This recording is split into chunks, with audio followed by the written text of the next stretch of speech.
by their piety and their sophisticated arguments about how the religion supports them. The question is, which Islam they represent. As the religion of over 1 billion people, Islam does not present a united face, and it is practiced in a variety of ways.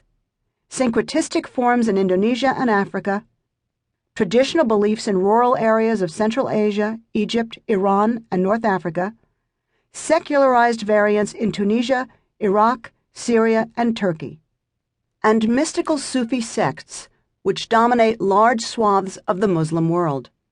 None of these versions of Islam, which encompass the vast majority of the world's Muslims, have called for a war against the United States. To blame Islam, full stop, for September 11th is not only wrong-headed, it is ultimately self-defeating in the struggle that confronts America. By lumping Muslims into one undifferentiated mass, it threatens to radicalize the more than 1 billion believers who do not want the United States destroyed. Some analysts have suggested that the attackers should be identified with fundamentalism or Islamism, the reforming Islam that calls for a revival of the religion and a return of Islam to political power. But Islamism likewise represents neither a unified nor uniform phenomenon. The term describes rather a complex of often antagonistic groups with differing beliefs, goals, and methodologies for attaining their ends. Some of these groups, such as Turkey's Justice and Development Party, the AK, are committed to democratic processes and to the international system. To identify parties like the AK with the terrorists of 9/11 threatens to confuse rather than clarify the situation. It prevents a differentiation between Islamists, with whom one can hold discourse and work with as friends and allies, and the armed gangs who may need to be dealt with through force.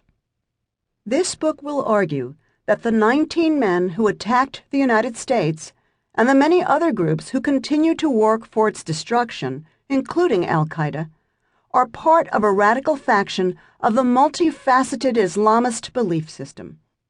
This faction, generally called jihadi or jihadist, has very specific views about how to revive Islam, how to return Muslims to political power, and what needs to be done about its enemies, including the United States. The main difference between jihadis and other Islamists is the extremists' commitment to the violent overthrow of the existing international system and its replacement by an all-encompassing Islamic State. To justify their resort to violence, they define jihad, a term that can mean an internal struggle to please God, as well as an external battle to open countries to the call of Islam, as fighting alone. Only by understanding the elaborate ideology of the jihadist faction can the United States, as well as the rest of the world, determine how to contain and eventually end the threat they posed to stability and peace. Some might object that nationality, social factors, and historical processes are more important than religion in explaining the larger motives of these hijackers and their reasons for carrying out their attack. All 19 men were Arabs, and 15 of them even came from one country, Saudi Arabia. Surely, supporters of this view argue, such factors must account for their involvement in this heinous act. Public intellectuals, such as Edward Said, and experts like Tariq Ali and Tariq Ramadan, have concluded that the colonization of Islamic lands and their often forcible westernization, modernization, is cause enough for the radicals to strike out at the United States. In these analyses, religion is taken as epiphenomenal. Economic, political, and social factors are seen as the basis for any serious explication of the extremists' actions. The argument of this book, however, is that all these factors, nationality, poverty, oppressive governments, colonization, imperialism, only partially explain a commitment to extremist religious groups.